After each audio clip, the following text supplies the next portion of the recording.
gente, mais vídeo meu aqui no YouTube, né? Não sei se eu vou postar esse vídeo, mas eu já tô falando. Então, aqui da minha irmã, ela tá vendo um vídeo do Muca Muriçoca, que ela ama, né? É muito doente essa menina, a cara dela de fanática. Ela não vai olhar, né? Porque ela tem muita vergonha. Mas agora eu vou mostrar só que tá um chiqueiro que o Samuel ficou de arrumar.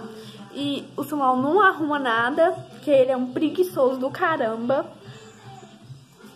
E ele fica nesse celular o dia inteiro. Ó, vamos tampar a cara dele, porque a gente não pode mostrar o rosto do meu irmão, né? Senão vai se assediar.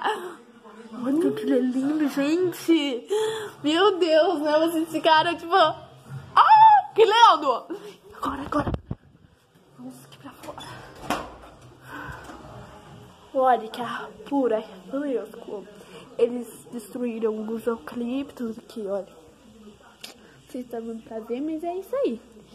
E aí, a bicicleta do meu pai aqui, que eu me tava lá, a gente vai indo de bicicleta, né? Porque a gente é fitness, mentira. Nós anda meia hora de bicicleta, já fica cansado pra caralho, já volta e fica o resto do dia comendo. Olha aqui as bicicletas. Meus vídeos é muito... Foda-se. Só vou mostrar mesmo onde que eu moro, como que é aqui. E é isso mesmo. Tchau.